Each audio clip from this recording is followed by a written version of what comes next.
Thank you, Prime Minister. Thank you for a very rich view of the challenges you're facing and the approach that you're taking.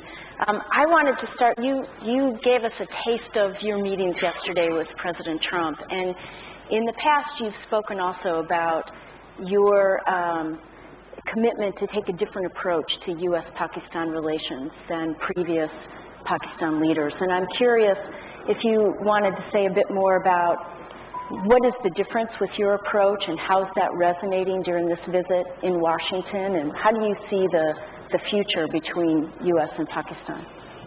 You see, Nancy, I always felt that the relationship between Pakistan and the United States was never multi-pronged.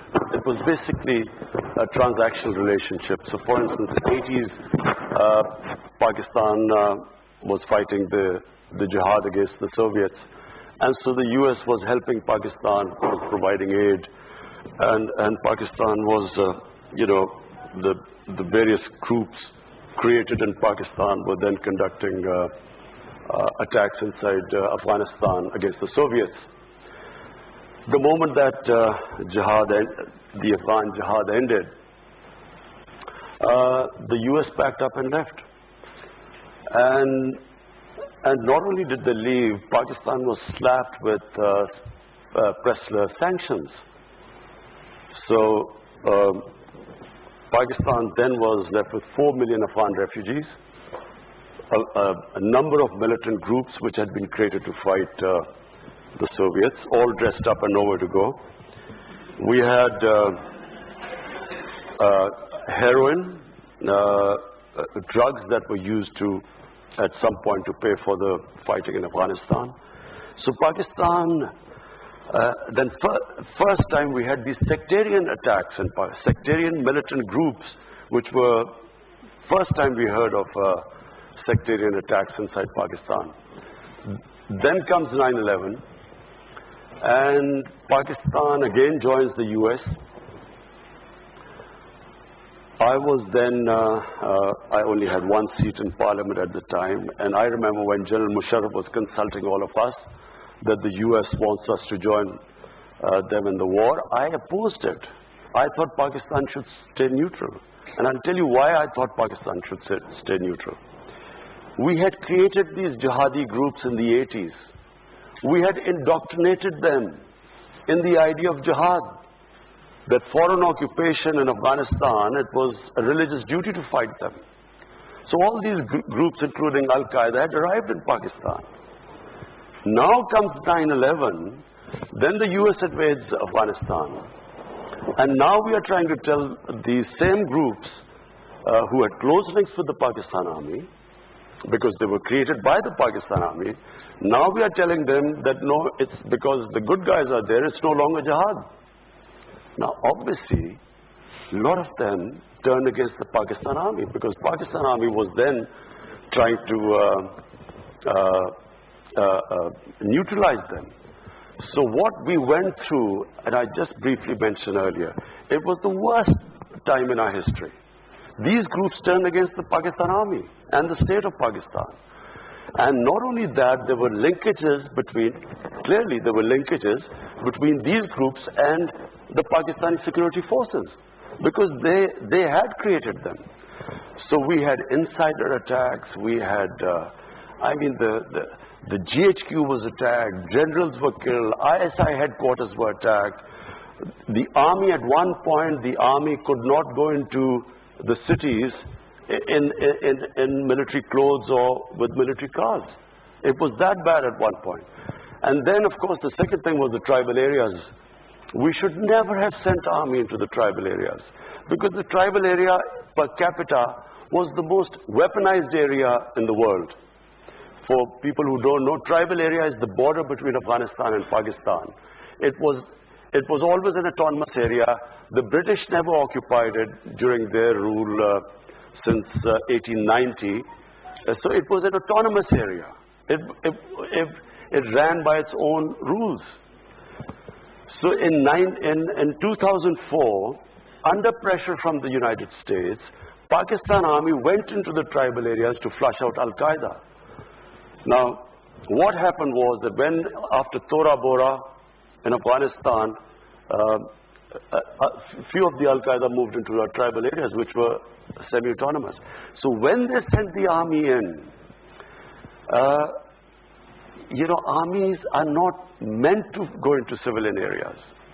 Whenever you send your army into civilian areas, you can ensure that there will be human rights abuses, there will be collateral damage, there will be innocent people killed, because there's no army there. They're just guerrillas operating from villages. So, the collateral damage created what became the Pakistani Taliban. There was no Pakistani Taliban before. So we then had the people of tribal areas suffered. One point there were these militants, the other side was the Pakistan army.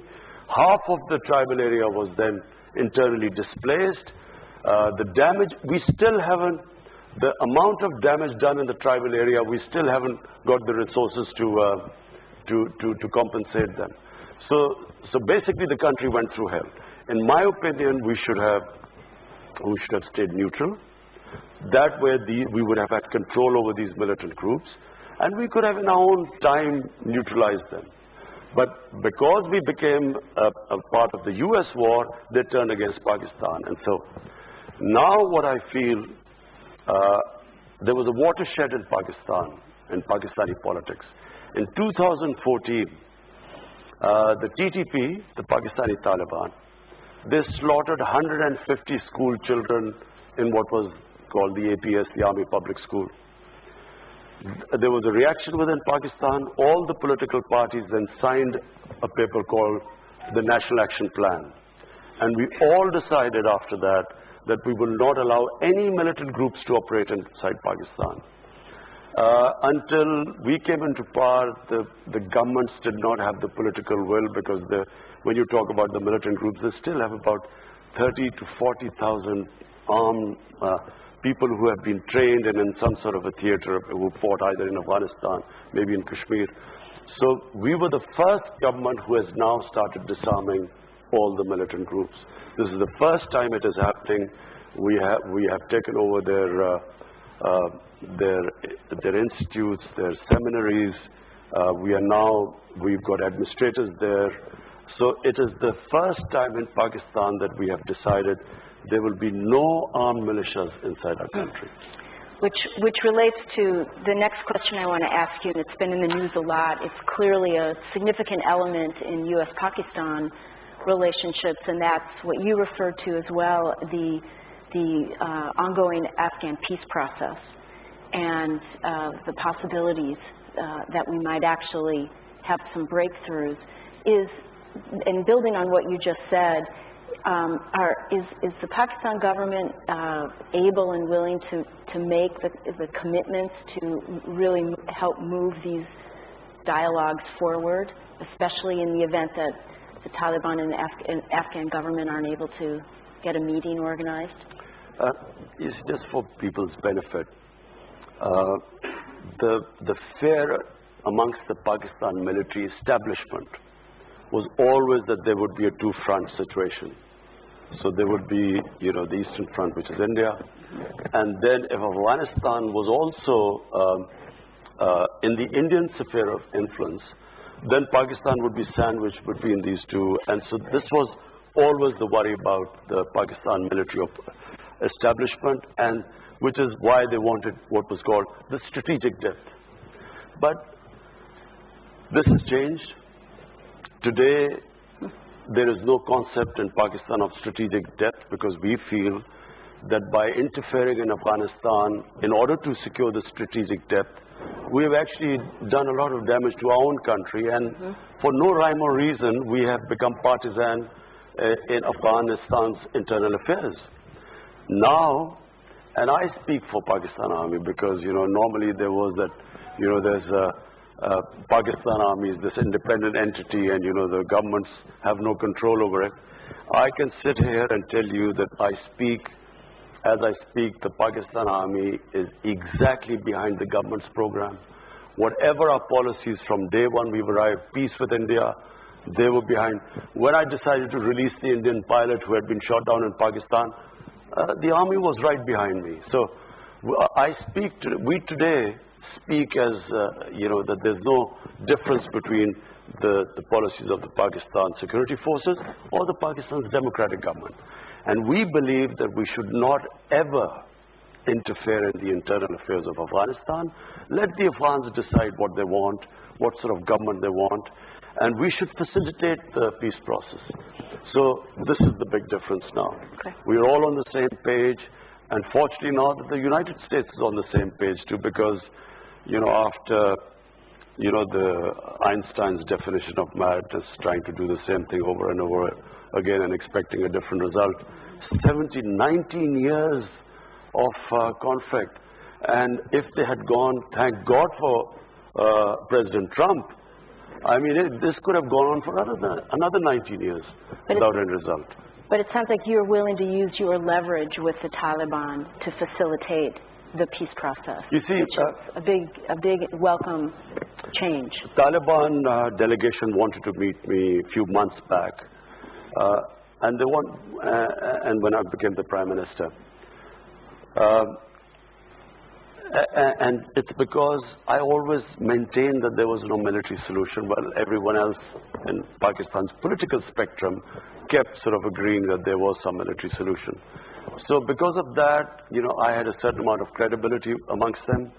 They wanted to meet me, but the Afghan government at that point did not want me to meet them. So I did not meet them, but now when I go back after meeting President Trump, and also I've spoken to President Ghani, now I will meet the Taliban and I will try my best to get them to talk to the Afghan government, and so that the election in Afghanistan must be an inclusive election where the Taliban also participate in it. Great, thanks. I want to ask something that's very important to people here. And that is the view that in Pakistan, censorship and harassment of the press, of activists and dissenting voices of women is on the rise. And you just spoke very eloquently about a new Pakistan, talked about the inequalities that have plagued the economy. And I'm curious, what are your thoughts and commitments about also protecting the pluralism and the freedom of speech and of the media that's so important to a democratic Pakistan? Just let me say one thing. My government, and time will prove this, will be the most inclusive government in Pakistan ever.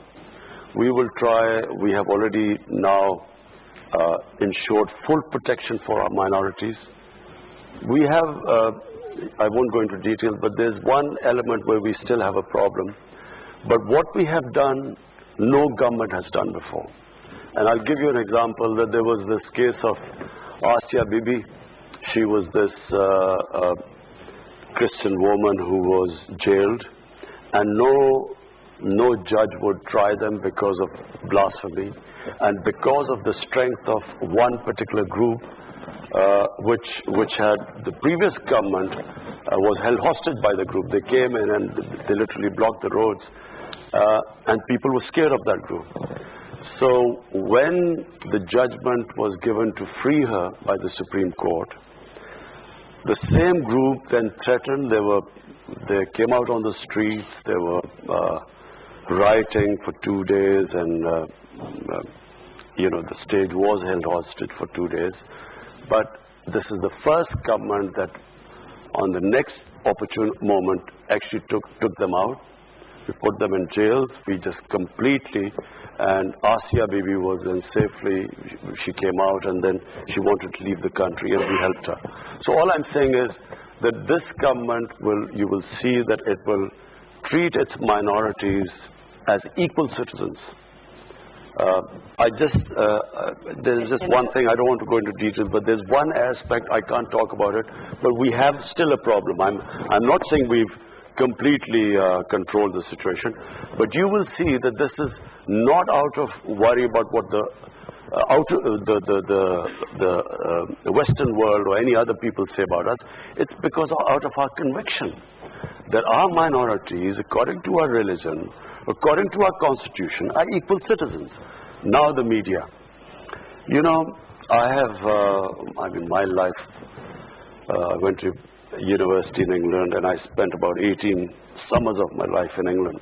And I've seen the British media, very open, very free media. The Pakistan media, in my opinion, is even freer than the British media. There is the media in Pakistan, I mean, is not just free, but sometimes out of control.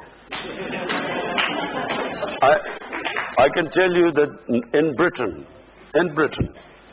no media would have published things like, or said on television things like the Pakistan media has done. I can tell you since I've been in power. I mean, imagine, I don't even think in America this would be allowed, even though the media has this love-hate relationship with President Trump, more hate than love sometimes. But imagine that, again, a prime minister, and this man sits on television and says that I can tell you that he's getting divorced tomorrow. So if there was some truth in it, you would, okay, if he had some knowledge. But there's only me and my wife living together. Where did he get this information from? But this sort of thing, I mean, in the olden days, I can tell you that this guy would have been beaten up. Nawaz Sharif's time, the previous prime minister, he had journalists beaten up. Asif Zardari, people were petrified of him. People would disappear. In my time, I went to the legal channels, I reported it to the media, I went into the court. All I'm saying is that what the media in Pakistan is, you will not find a media like that. And I remember the previous ambassador to Pakistan, him saying that the media was out of control. So what we need is to control the media, and not through the government, but through media watchdog. At the moment, I mean, there's 2 or 3 things the media did. One is that they started reporting wrongly that the IMF had said that the rupee would fall, to a number they quoted. There was a run on the rupee. I mean, who would do that? First, you're fighting in the biggest economic crisis in your history. Second, you have media coming up with this false news about causing a run on the rupee, or the finance minister's change, and so on. So I feel very strongly that we will strengthen the media watchdog. It is not censorship. We will strengthen the media watchdog. But there are 70 channels or 80 channels in Pakistan. Only 3 channels reported that they were having some problems. So we have a whole afternoon's worth of questions for you. But before I go, I just need to ask you one last question. It's very important for USIP's mandate, and that is the number of international NGOs that are raising concern about the increased difficulty of working in Pakistan. And, fully understanding that the government has a role in registering these groups and in regulating the space, many of them are complaining of a very arbitrary process that ultimately is hampering very genuine efforts to work in partnership with Pakistani organizations and the government, and examples of forced expulsions. Is your government committed to addressing this issue? It's been going on since before you took office. And I think there are hopes that you might be able to do something to make it a more transparent and fair process.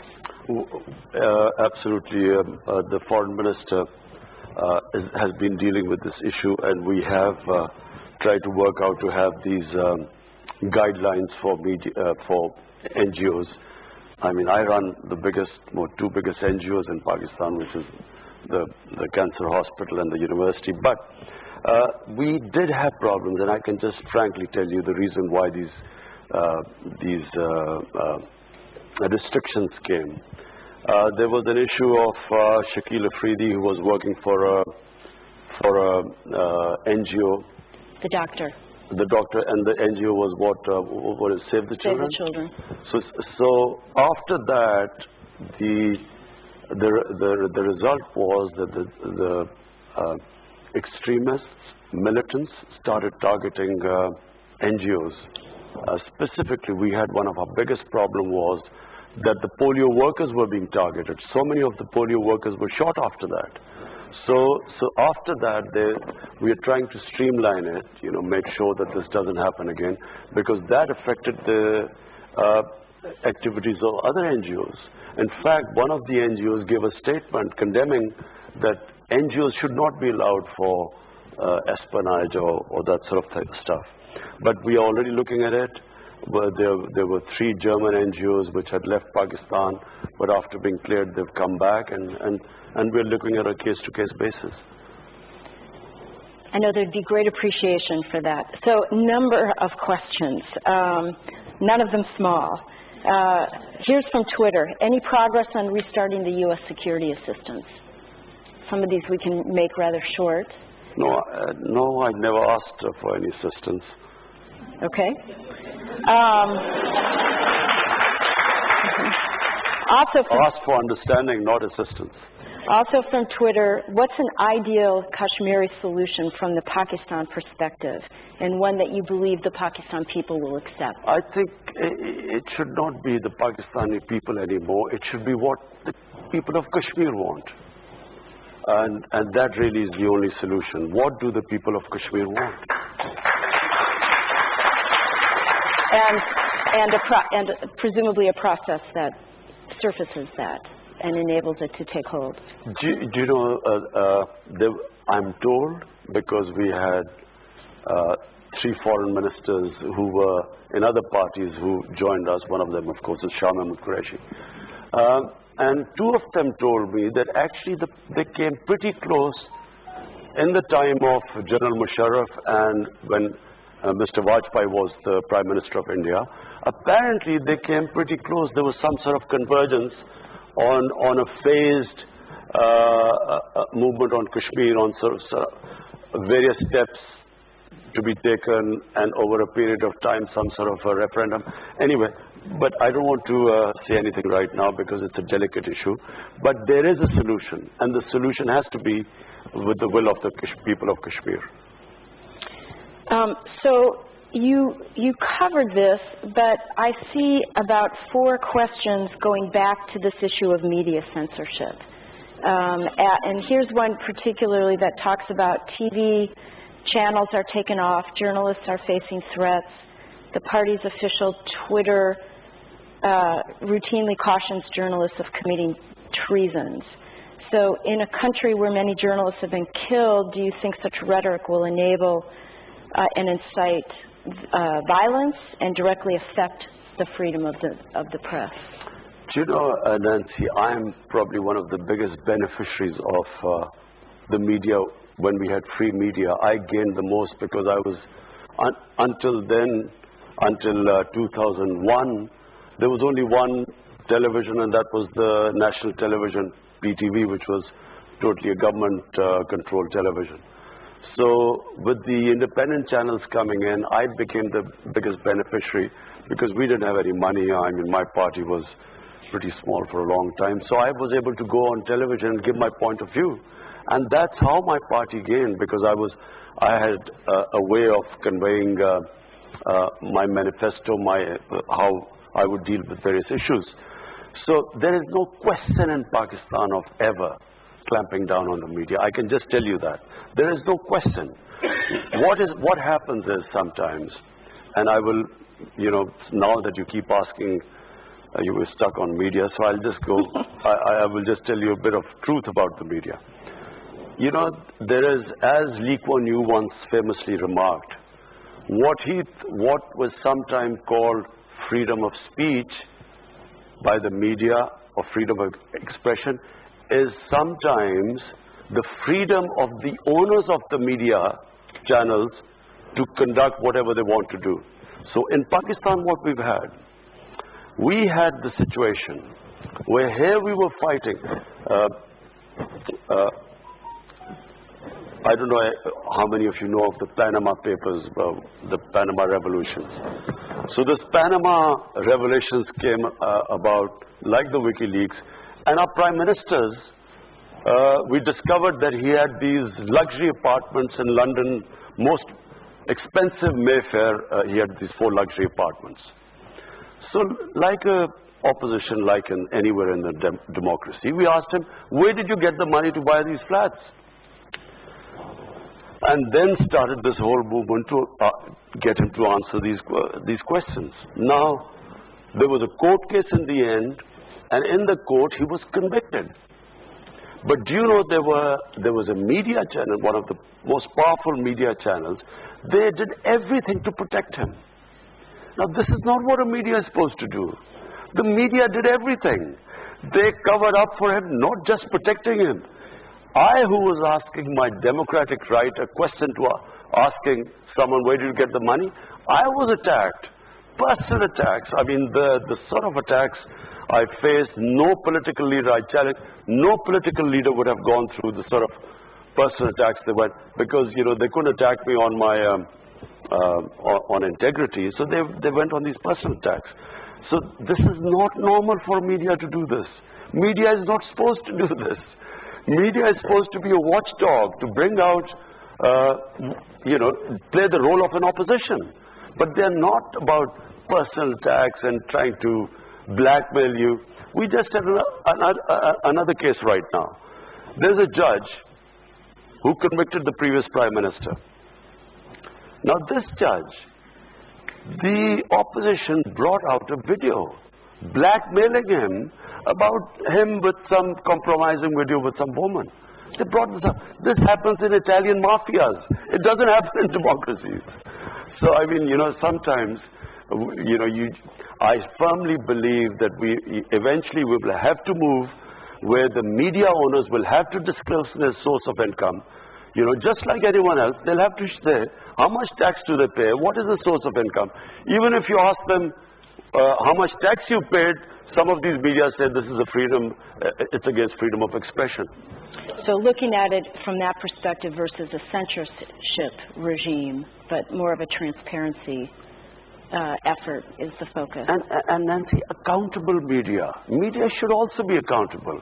You know, you can't have a media sort of protecting criminals in a society. Okay, we're going to move it to conversation. Here, there are a number of questions about Afghanistan. I think you've covered that. But here's one specifically asking, how do you view the peace talks about Afghanistan hosted by both Russia and Uzbekistan? You know, we should really get all the neighbors of Afghanistan involved with the peace talks, because this is, it should be the interest. Pakistan, the United States, and Afghanistan. These 3 countries today are the most interested in having peace in Afghanistan. But not all neighbors are interested in peace in Afghanistan. Because, you know, for various reasons, people have their own, other countries have their own agendas. So I firmly believe that the U.S. should try and co-opt as many countries as possible. Because there will be people who will be trying to, you know, put a spanner in the works. And so if the neighbors are all involved, there's a much better chance of the talks going smoothly.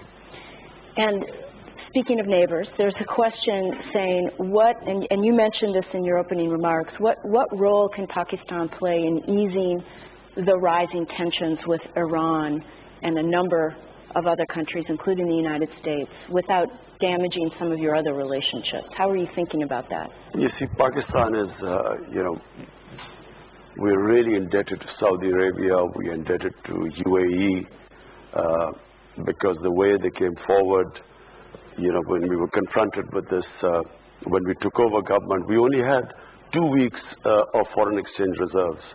So we were staring at a default. And these countries came forward to help us, and so we are really indebted to them. But my worry about Iran is, I think, I'm not sure whether all the countries realize the gravity of the situation if there's a conflict with Iran. People don't understand, you know, this is not going to be the same as Iraq. this could be much, much, much worse. It will have great consequences for Pakistan, adverse consequences for our country. It could unleash terrorism, which people would forget Al-Qaeda and those types, because the Iranian, the Shia element in Islam is very cohesive. They have a much greater sense of martyrdom than the Sunni Muslims. The battle might be quite short if it goes ahead and bombing airfields and so on. But the consequences after that, my worry is that not many people fully understand it, and I would strongly urge that there should not be this conflict there should not be another military situation. Pakistan has already suffered. I said, what we went through these last 15 years, the last thing we want is another conflict on our borders. And, we would do anything. I mean, if any role Pakistan can play in this, we have already suggested this to Iran. Until recently, Iran was willing, but then when somehow I felt that Iran is getting very desperate, and I do not think they should be pushed into a situation where this leads to a conflict. Another question via Twitter. What are some of the concrete steps your government is taking to ensure that the military operates under civilian leadership? Something you alluded to in your earlier comments. You see, in Pakistan, we had 3 martial laws, and the last one was General Musharraf's. I think General Musharraf's martial law was a watershed in Pakistan, in the sense that there was an opinion across the board that when you have bad democracy, the answer is not to have a military government. Because the military government comes in, it's like curing cancer with disprin. For a while you feel good because they are organized, it's an organized institution.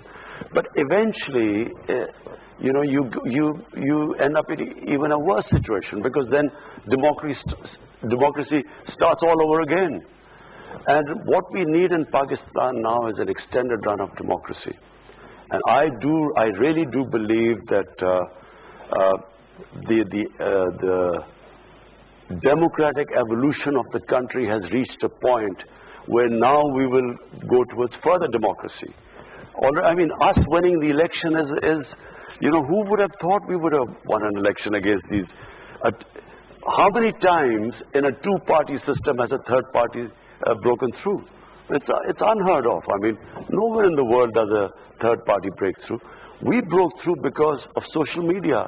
We actually, despite the official media sort of not giving us that sort of coverage, all the opinion polls were that we would not make it.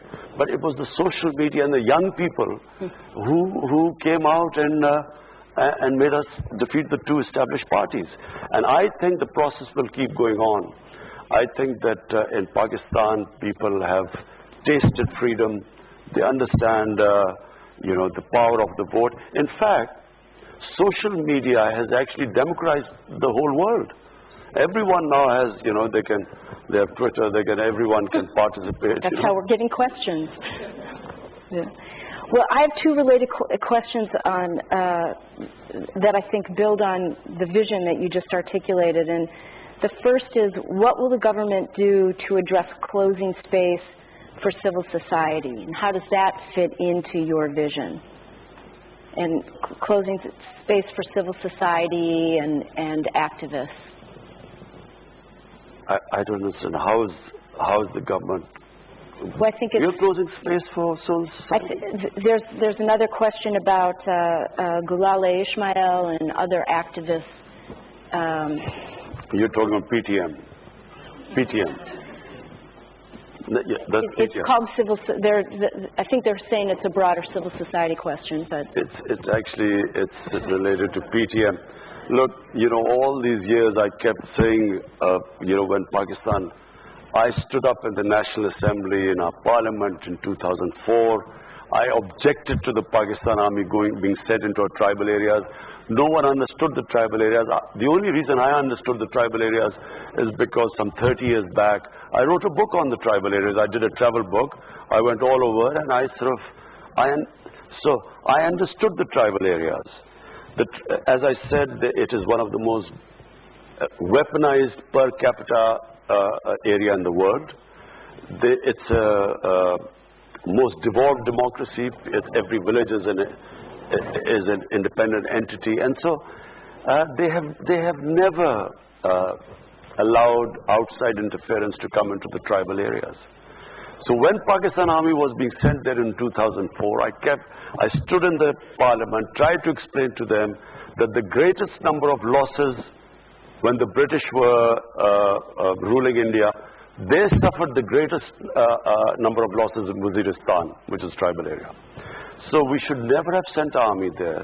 Whenever you send an army into civilian areas, there are massive collateral damage and massive casualties and destruction. So all the time when I was speaking out against this, I was being called Taliban Khan. I was being called pro-terrorist. General Musharraf, I remember, in a meeting said that I am a terrorist without a beard.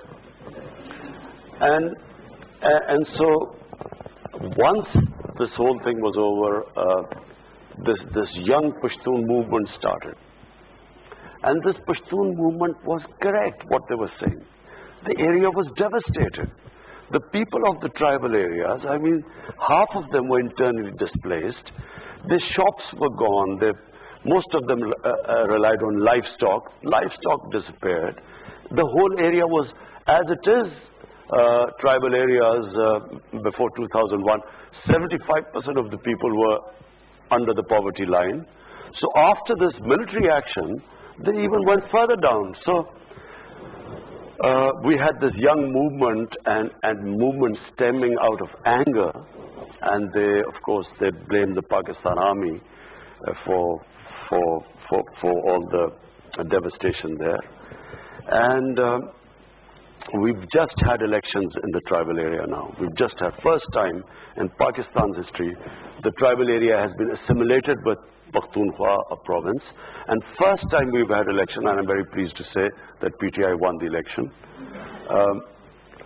But we have now injected the greatest amount of money in the tribal areas to develop it.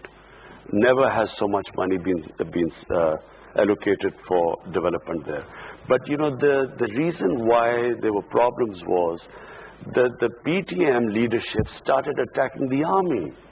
And they kept attacking the army, and the last thing happened was that they actually, civilians charged an army post, there were few people killed, and that's why there were restrictions. But now it's settling down because we've had a peaceful elections in the tribal areas. So I think we will now move on. Yeah, I think the question was probably triggered a bit by the New York Times article about the harassments and arrests of this Gulali Ismail's family and friends. I wish that they would, the New York Times would also take the other point of view. Now I'm sounding like President Trump.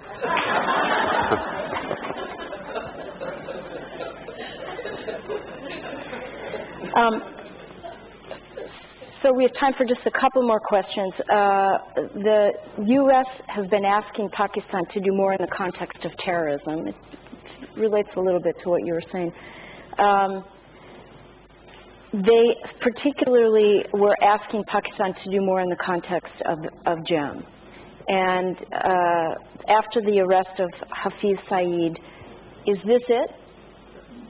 Will he stay in custody this time, or will he be allowed to go off again? Now, you ask, first, we want an independent justice system, and you want me to predict what the justice system would do. Now, look, let me just say, I repeat one thing again. It is in the interest of Pakistan that we do not allow any armed militias in our country. We have suffered. The country has suffered sectarian attacks. We have had the worst situation. It has affected our investment. Pakistan has not, it has destabilized us. This whole thing, Pulwama, what happened in February last year, it was clearly an indigenous thing. It was a Kashmiri boy radicalized by the brutality of the security forces. He blew himself up. But because this group claimed responsibility, which was in India as well, Jaish-e-Mohammed was operating in India, but Pakistan suddenly came in the limelight. So even before this had happened, we had already decided that we would disarm all militant groups in Pakistan. And it is in Pakistan's interest, I repeat, it's in our interest, because the country has had enough of militant groups. You know, we had ethnic groups, militant groups. We had, in Balochistan, we still have militant groups operating. Then we had these various religious groups. So there is a decision now, and by the way, it is across the party. Every political party has signed the National Action Plan. Pakistan is now determined, and you know, normally it was said that the security forces patronize the groups. The security forces, we would not be disarming them if the security forces were not standing behind us. You cannot disarm because the police is incapable of disarming these groups. They are trained. I mean, these people have experience of fighting in Afghanistan, some in Kashmir. The police cannot go after them. So it's the army that is helping us disarm all military groups in our country. Mr. Prime Minister, you have been very generous with your time. We have so many more questions that we won't be able to get to. Thank you, everybody, for your questions. But before we close, I want to ask one last question, which is, this is your first visit here as Prime Minister. We have a very distinguished audience here of policymakers, people in and out of government, people who care deeply about the U.S.-Pakistan relationship. What final message would you like to leave as a closing thought for everyone? I would like to, my message from my trip, first trip as the Prime Minister to the U.S., I would like to have a relationship between the two countries of mutual trust. I would like to have a relationship as equals, of friendship, not as it has been before, where Pakistan has sort of been, you know, it's like Pakistan wanting aid from the U.S. and then as for aid, Pakistan is expected to do certain things. The reason why I'm happy leaving the U.S. this time, because we have a relationship now based on a mutual interest, which is peace in Afghanistan. And, you know, if someone asks that, will you get this funds? I hate the idea that we would be asking for funds, not U.S., from anyone. Because aid has been one of the biggest curses for my country. What it has done is, it has created the dependency syndrome. We have become, you know, when I went on my first trip to Saudi Arabia, I came back, what have you got from there? As if I'd gone there to beg for money. And I think it's humiliating for a country. Countries rise because of self-respect and self-esteem. No countries rise by begging and borrowing for money. So my relationship with the U.S. would be, I would like a relationship with, a dignified relationship with the U.S., where never again should we ever have that humiliating phase. I can tell you as a Pakistani, never did I feel more humiliated when Osama bin Laden was taken out in Pakistan by the U.S. troops. Never did I feel more humiliated, because here was a country which was supposed to be an ally, and our ally did not trust us. So as a Pakistani, for every Pakistani it was humiliating. We never want to be in that same position again. We want to have a relationship of friendship. And it doesn't matter, you know, friend can be rich and the other can not be so rich. But so what? You know, it's about a dignified relationship, and that's what I hope to have for the U.S.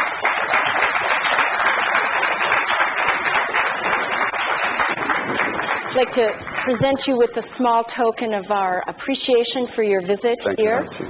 Invite you to come back and wish you all the best. Please join me in thanking the Prime Minister. Thank you.